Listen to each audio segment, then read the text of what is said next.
Okay, everyone, I'm back with the fourth, and yes, I promise, final part of Ask the King, this super marathon episode. I'm already getting overwhelmingly great feedback. People in the stream chat and on Twitter are all responding, saying thanks so much for being honest about some stuff I've never been honest about before, like that prom story I just told. So if you missed it, this is part 4. Go back and watch the first 3 parts. This has been a damn good episode of Ask the King, at least from what people are telling me, okay?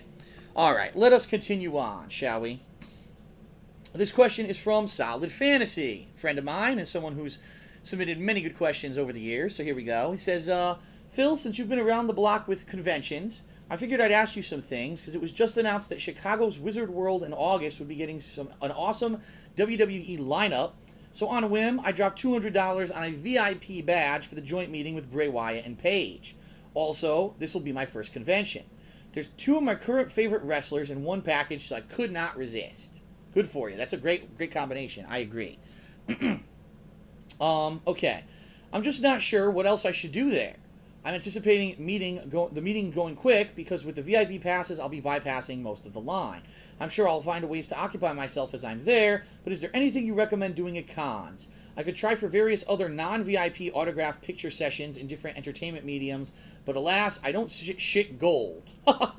It's also worth noting I'll only be going for 1 day. Well, there you have it. He just said it. He's only going for 1 day. I'm going to be honest with you. From what I've seen when it comes to these bigger scale cons, Wizard World is a big con. I don't know, just outside of the WWE VIP stuff you're doing, if you will have time to do other stuff. Because here's the thing. These cons are jam effing packed with people. These cons used to be much smaller, rinky-dink things, but since the burgeoning of all television and all of movies and video games now becoming just immersed with this sci-fi, comic book, geeky culture, now it's the mainstream, and you've got ridiculous amounts of people in these places. Both times when I went to New York Comic Con and when I went to San Diego Comic Con, I could barely fucking move. Like, I'm not even exaggerating. It's that many people in there. And so what you're going to probably end up doing is coordinating what you want to do around this WWE fan experience. You'll probably see, Bray Wyatt and Paige, and after that's over, you will probably just have enough time to go around the con and see all the booths and look at some of the merchandise and see who you want to, if you could see maybe far away some people, and that might be it.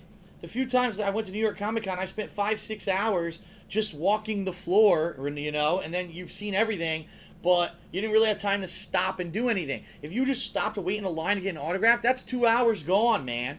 And so if you were there for multiple days, what I would have recommended you do was actually look to see what guests are appearing when, what panels are when, and schedule out maybe one particular thing every day you definitely want to do, and make time for that, and then the rest of the thing, if you could jam anything else in that day, great. If not, no big deal.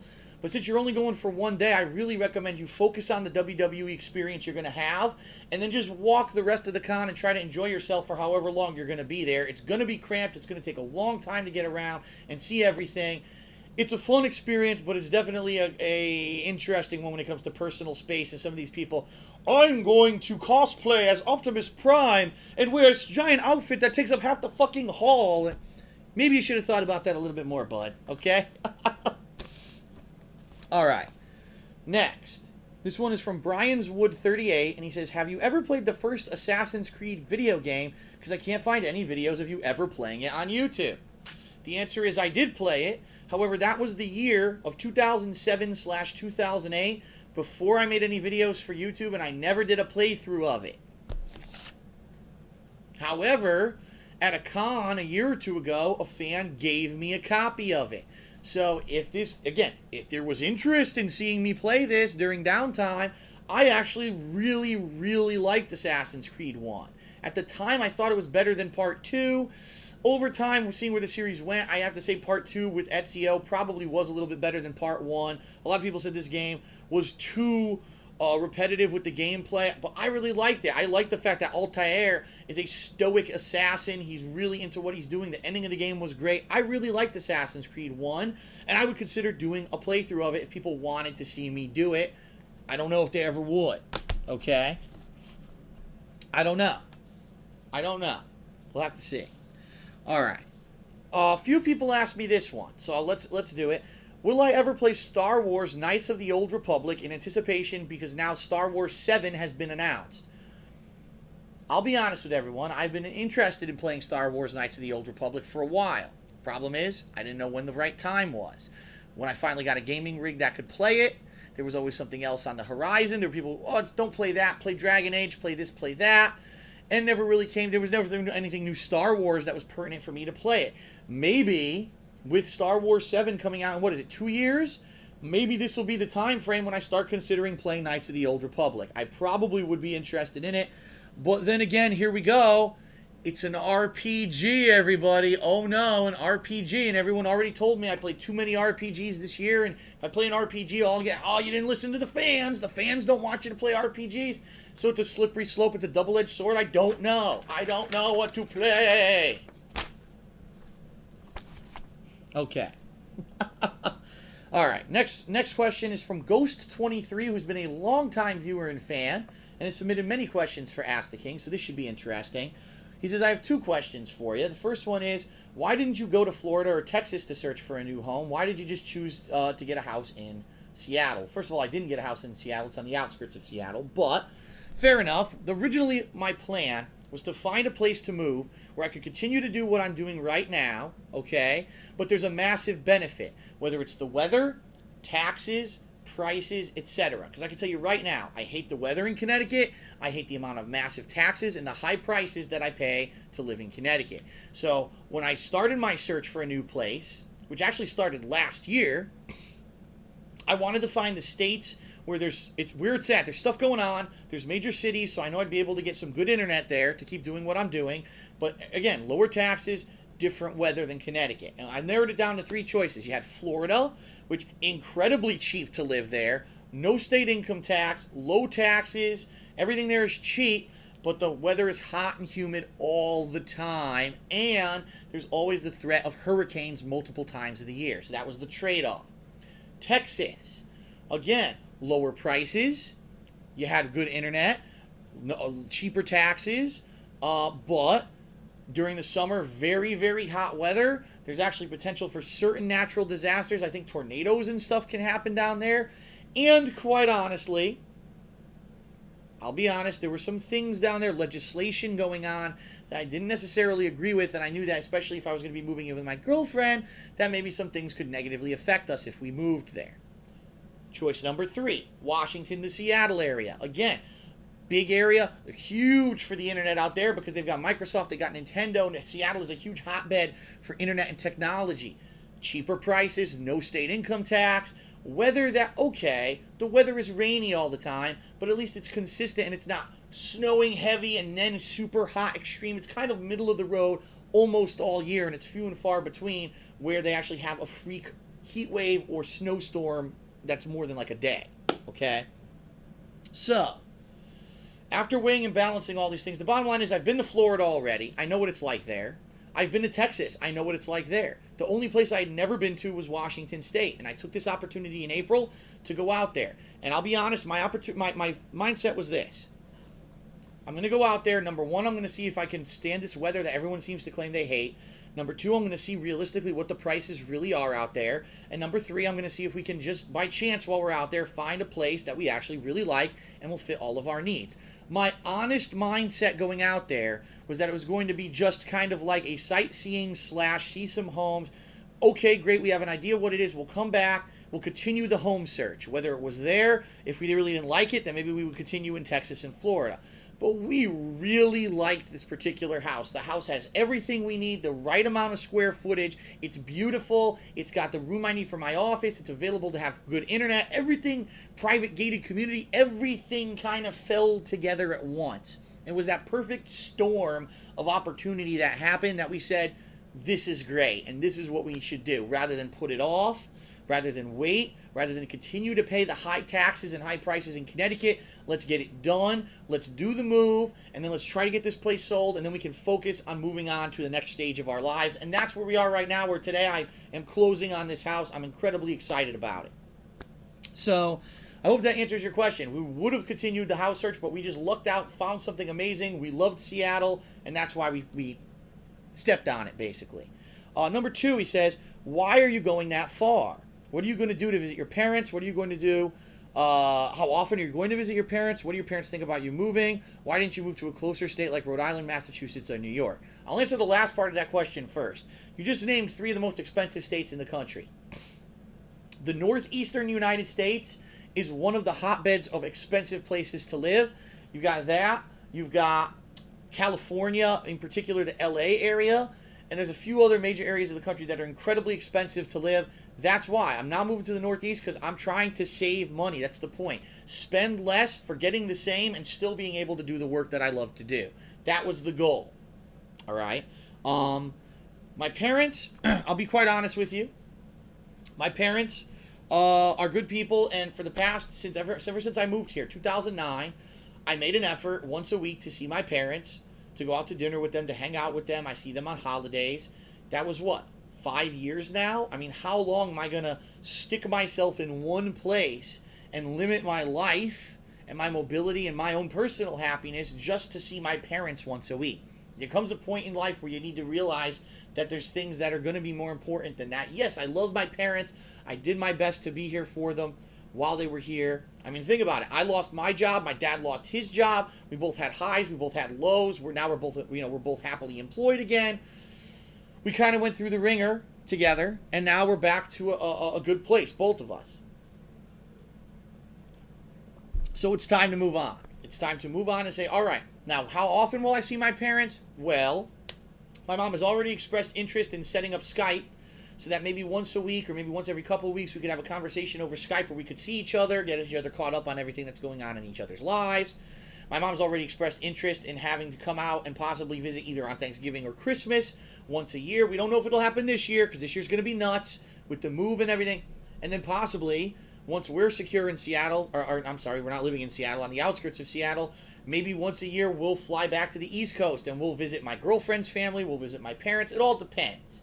But we are going to eventually have a schedule where we can see each other. It's just not determined yet, but we are going to maybe do the Skype chat thing and stuff like that. Is it going to be different not going to dinner with my parents once a week? Sure, but I'm going to be so busy with my own stuff, getting set up, getting used to living with my girlfriend, getting my business running, getting everything going with the condo, selling this place. I'm going to be so busy, it's going to be insane anyway, so better for it that we're kind of putting stuff like that on hold, and I'm moving on to the next stage of my life, okay? All right, next question. Now we're moving on to the Twitter and Facebook questions. This one is from Joe Nah, his name is Joe Na, I think. He says, Phil, what did Final Fantasy lose between episodes 10 and 13? What has Square lost most in that time span? Quite honestly, the answer is Square focused too much on style and substance and flair and art design, and they lost focus on the 2 reasons why people loved Final Fantasy to begin with.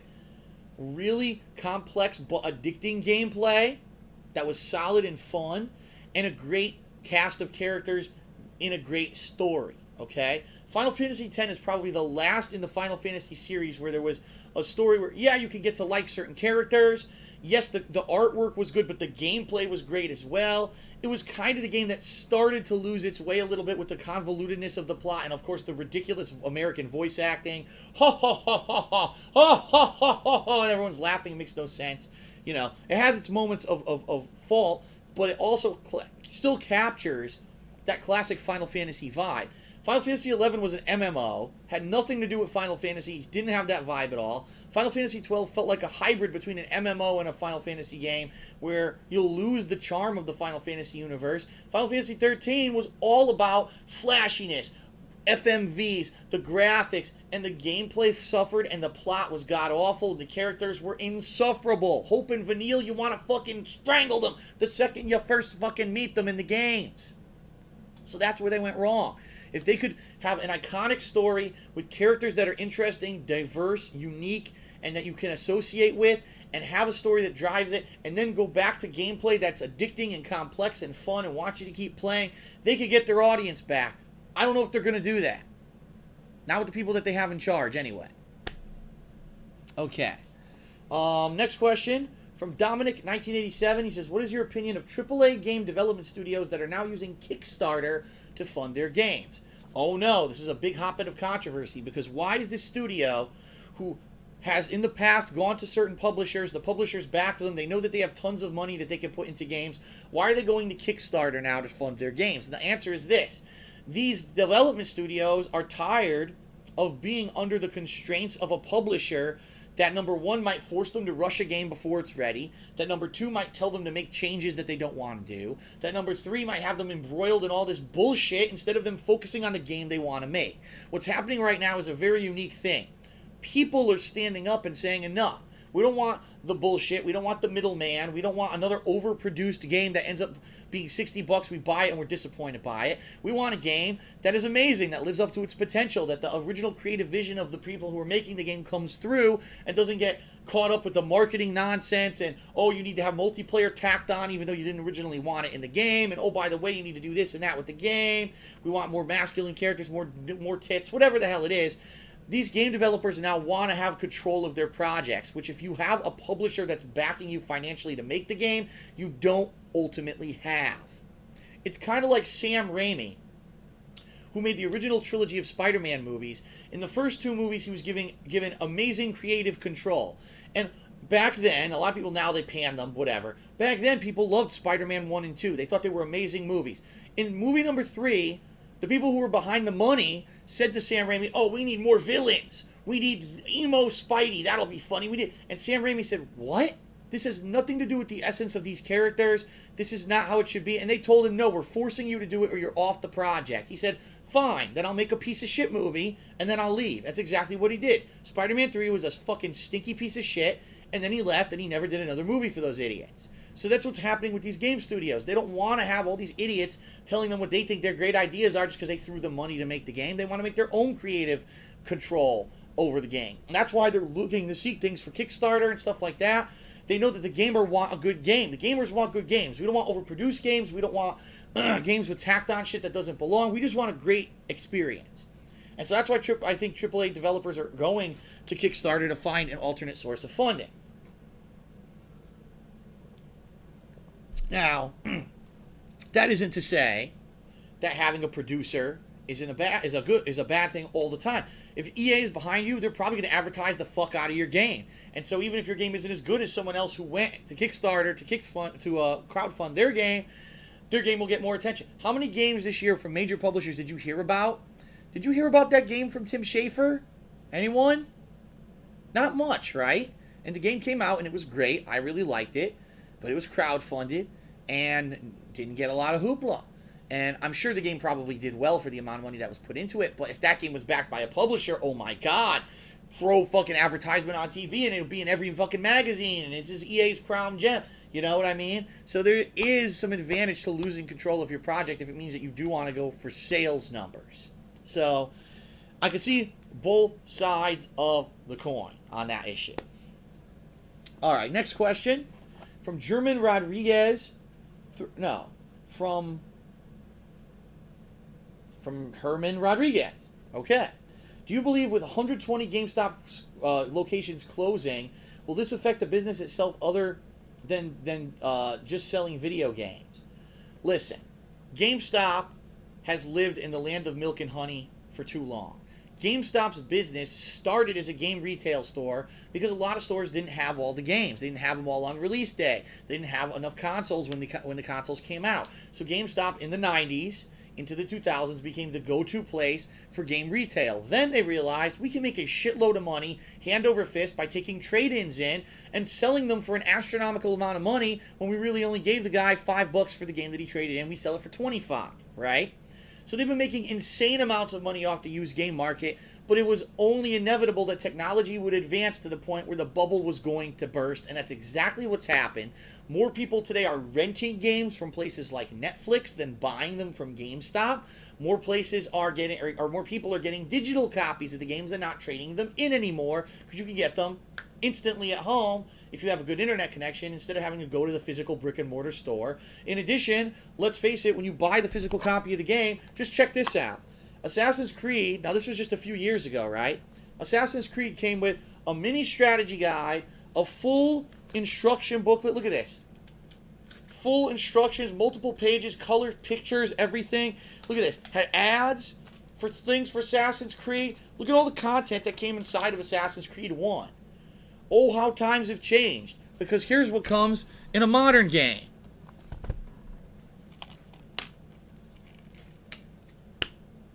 Wow, what incentive do you have to get off your ass and go to the store to get a physical copy of the game when this is what you get? Nothing. Zero, right? Things have changed.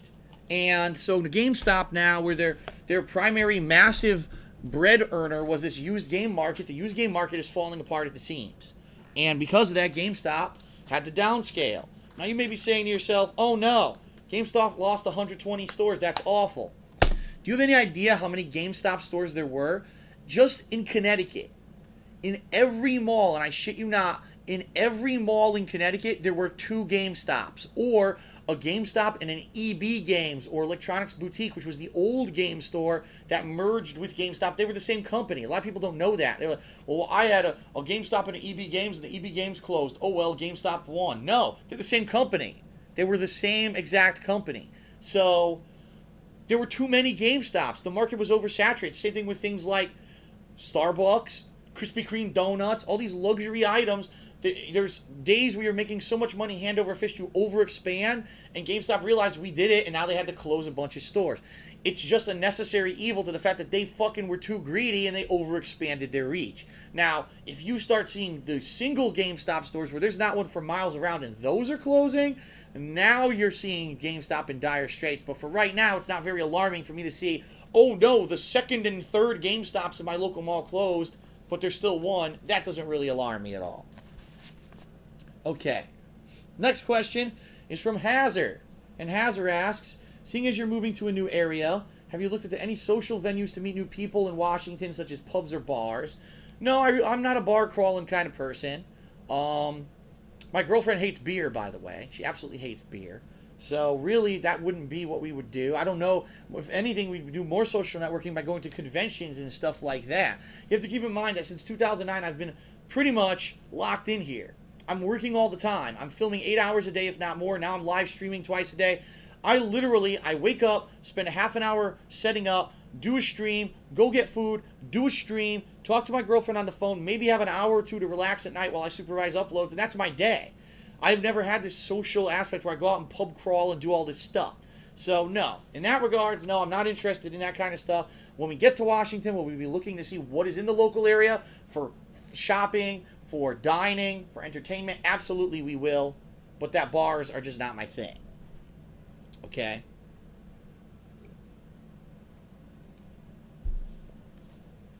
Next question is from My Name is Zwei. What does it take for you to want to learn a certain character in a fighting game? For example, I've seen you play with Ryu, Oro, and Ken. Why do you play with certain characters? For me, it's a combination of factors. Visual appeal. Does the character look interesting or look unique or have an interesting backstory? Okay? In Street Fighter 3, I like Hugo because he's a giant monstrous character. He's bigger than everyone else. He's unique. Oro, again, he only fights with one arm. He's a unique story. He's so powerful, he ties one arm behind his back because he doesn't want to kill anyone in a fight. Ryu and Ken are the classic Shotos. They've been around the block. I like playing with the classic characters. But it's also a combination of the gameplay, okay? There are some characters that are more of, I will whittle you down piece by piece, right? It's a war of attrition. I usually don't like those characters. I like characters that are more offensive or that have a tactic where if someone's being offensive, they can counterattack that offensive tactic. So, for example, Hakan in Street Fighter 4 is more of a reactionary character. If he jumps and he sees you jump, he hits you out of the air and does a juggle afterwards. If he sees you coming after, he counterattacks with a command grab, right? Or he does a mix-up when you're getting up off the ground. But if he gets on the defensive, now he can have issues depending on, you know, who he's fighting. A different character, like a character like Ryu, is more offensive based. Yes, he's going to be ranged fireballs, but he's going to try to get in your face, try to do a combo. You know, it's different. It's different depending on the character. But I'd like try to find a gameplay style that I like with each character. Okay, if it's a character that I think it's boring to play as them, maybe they're a one-trick pony, I don't particularly stick around for that character. So, I couldn't tell you definitively. If you ask me each individual character I play, what do I like about them, I could probably tell you. But for the most part, I try to find a character that's visually appealing, I like their story, and the character has a gameplay style that I'm enjoying. Okay. Up next, from Heartbreaking 4, He asks, was it hard when you left high school to find a part-time job before going to college? Or I guess you'd call it university if you're outside of the United States. No, and this is a major difference between now. In fact, back then, it was incredibly easy to find a job. There were jobs everywhere. All these part-time jobs, service industry jobs, were looking just for kids, not for anyone else. Here's why, and here's how the situation has changed. Back then, there were plenty of high-paying, full-time jobs for the middle class. People who had college degrees, people who had experience were able to get the higher-paying jobs so that those line-level service industry jobs were taken up by the young people, like me. I worked a job since I was 15. When I was 15, I started working fast food. I worked that job on and off all the way until college. In college, I stopped working there. Then I started working at a Circuit City. After Circuit City, I started working at a financial firm. After the financial firm, I started working at Best Buy. After Best Buy, I worked at this office job, and now I'm doing my thing now. But the climate now is so different because what happened was the economy dipped.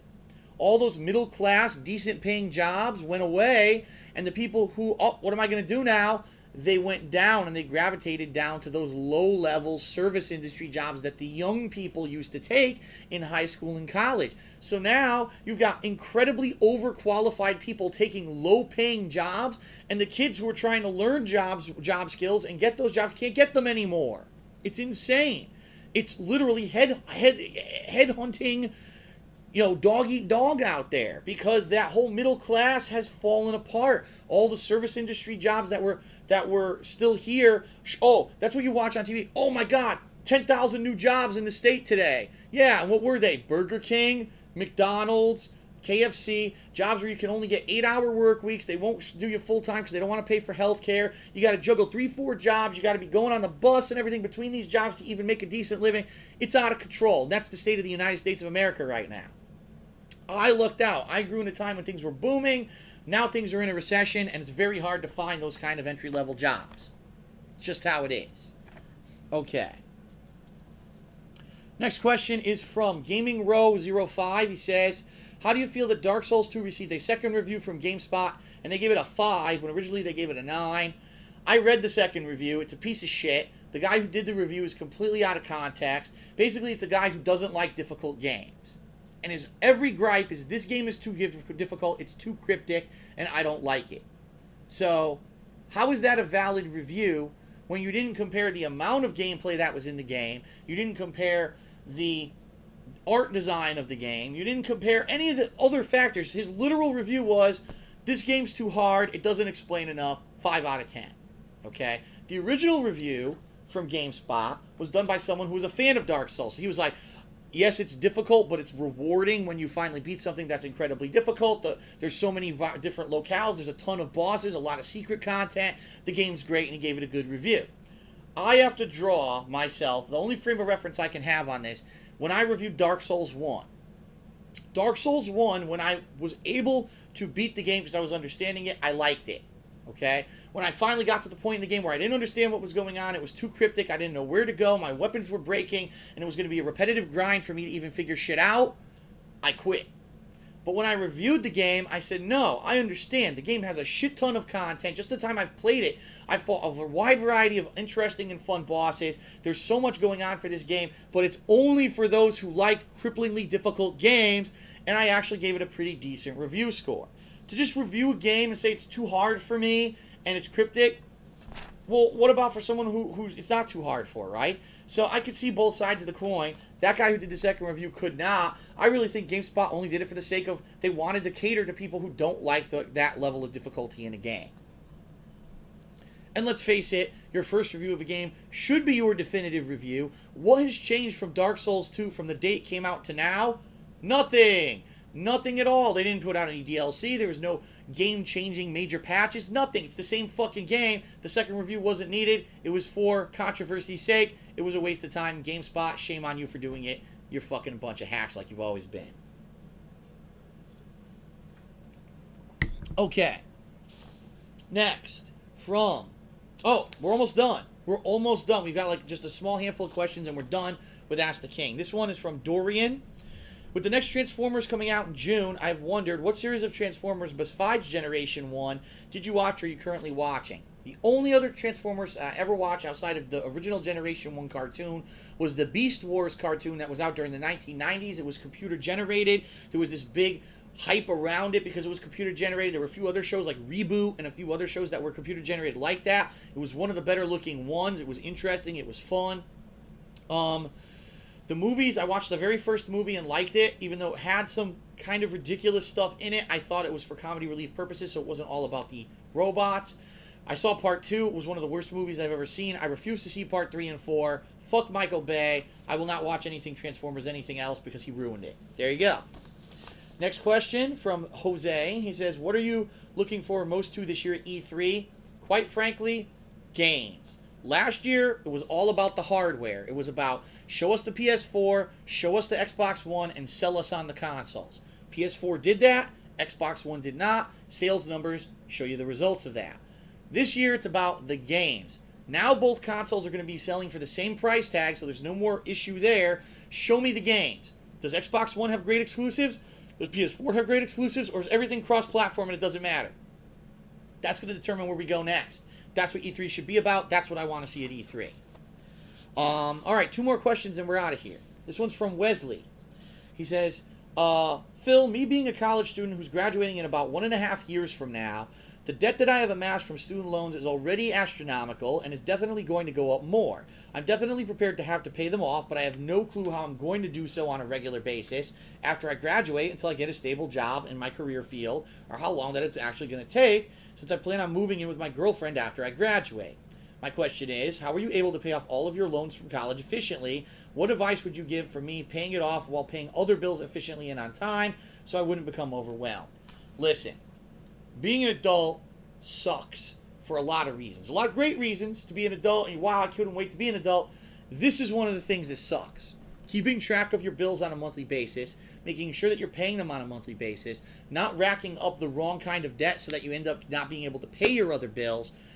The good news is about your student loans is that most student loans are at a lower interest rate, especially lower than, say, a credit card. And unlike a credit card, they have a set amount of interest that you will pay over time. I don't know if you understand how a student loan is different from a credit card. A credit card, let's say you spend $10 on a credit card and it has a 2%, that's way too low. $10 on a credit card and it has a 10% interest rate.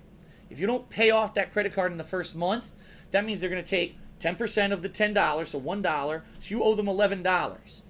Month number 2, if you don't pay off that credit card, they don't take that set amount of interest. Now they take 10% of the $11. So you owe $11 plus $1 plus an additional 10 cents. It accrues on itself.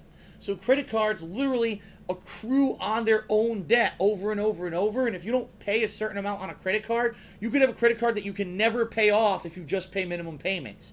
It's actually true. It's actually capable of being in that situation. The student loan, as long as you pay a certain amount every month, the amount will go down eventually. So at least in that regard, you don't have that to worry about. So what do I recommend? Number 1, stay the fuck away from credit cards. Credit cards are the worst kind of debt possible. If you can, pay cash for what you can every month. I know it's tough. I know because I was in the same situation and I ended up losing my job, and because of that I ended up having to use credit cards to pay for things for months on end. I went to Evo with nothing but a credit card. I racked up a ton of debt, which I paid off until just recently. I finally paid off my final credit card debts and I was so relieved. But it is very, very bad to get racked up credit card debt. It hurts your credit score immensely, by the way, to have massive amounts of credit card debt. So that's number 1. Number 2, you have to be organized, okay? You have to design a system so you don't miss a payment. Whether it's you have a calendar and on the calendar you write the due dates of each bill, whether it's you have, my process was, and I know this is silly, I demanded that any bill that I owed that they mailed me a physical bill. Because the physical bill, I would make a pile of them in chronological order, and as my money came in, oh, what bills do I have that are due this week? And I would pay them off. If I didn't have those physical bills in front of me, I might have completely forgotten about that stuff if it was all digital and electronic, and I might not have paid it. You might want to do a Excel spreadsheet. how much money you make on a week or a month, whatever it is that you bring it in, how often you make money, what bills are due at one point of the month. That way you have a breakdown every month and you can see, oh, I have this much extra income that I can go spend on going to the movies or on something for the place or on take my girlfriend out to a nice dinner, rather than not knowing. The worst thing you could do is not know how much money you have and how much you're bringing in, because that's when you get into a tough position. I only have enough money for the rent, the electricity, the phone bill, or my student loan. Which do I pay and which I don't? And obviously it's going to be the student loan, because that's the one that you already finished school, so who gives a fuck, right?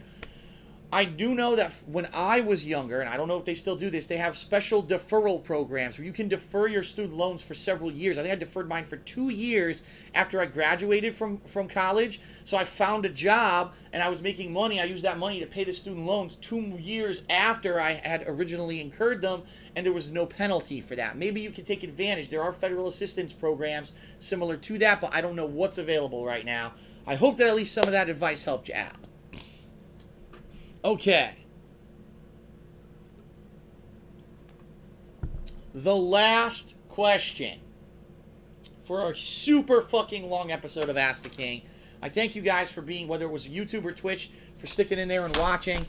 I got 700 viewers on the stream, which is insane. I can't believe I still have that many after doing this for almost 3 hours.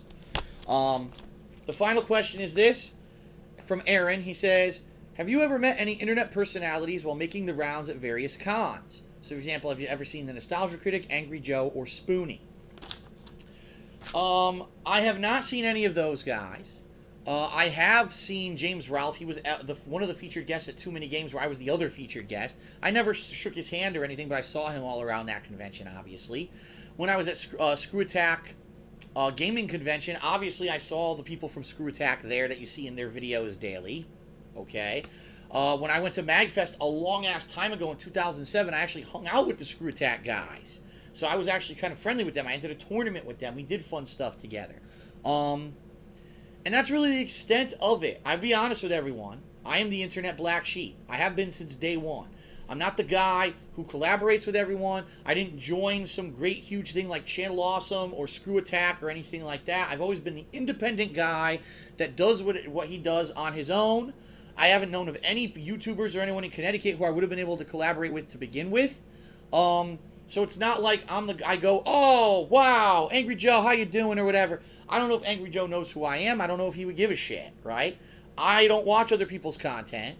So for me, it wouldn't be like, oh, I'm fanboying out. To some extent, maybe the Nostalgia Critic, because I very much enjoyed his content for about 2 years before I started doing this. And then I basically fell out of watching other people's videos. But no, there's never been any big, huge interaction. I don't foresee there will ever be any big, huge interaction, especially, like I said, at this point. Once I go to Seattle, I'm kind of out of that circuit. The only things I'll be attending are the big ones that are in Seattle. And in the future, there's potential for me to shoot right down to California, because that's a short flight from Seattle to shoot down to California for things like maybe San Diego Comic-Con, maybe other events down there in LA. It's easier for me to get there from where I am, for where I'll be, than where I am now. So there's potential for that. But I don't foresee me being a guest or doing any of that stuff. No, I'm not a fanboyish, oh, I saw someone at a convention or anything like that. I think we're all just normal people. Some people, find it some of us more entertaining than others. And some of us are lucky enough to have crazy ways to make a living. And I'm very grateful to be one of those people. So that is it, ladies and gentlemen, for episode 43 of Ask the King, probably the longest episode ever. I thank you for being patient very much during this episode. I know it was long. We had technical difficulties going on, so thank you for that. Hope you'll watch all the parts. Again, if you're watching this on Twitch, all these parts will be uploaded to YouTube, 4 parts. I'm going to upload them right now to YouTube. So if you're watching this on YouTube and you didn't see the other 3 parts, check them out. The next episode of Ask the King will be in Washington State at my new place. I'm excited for that. Thanks, everyone, for your ongoing support. Peace out. I will see you later for another episode of Ask the King.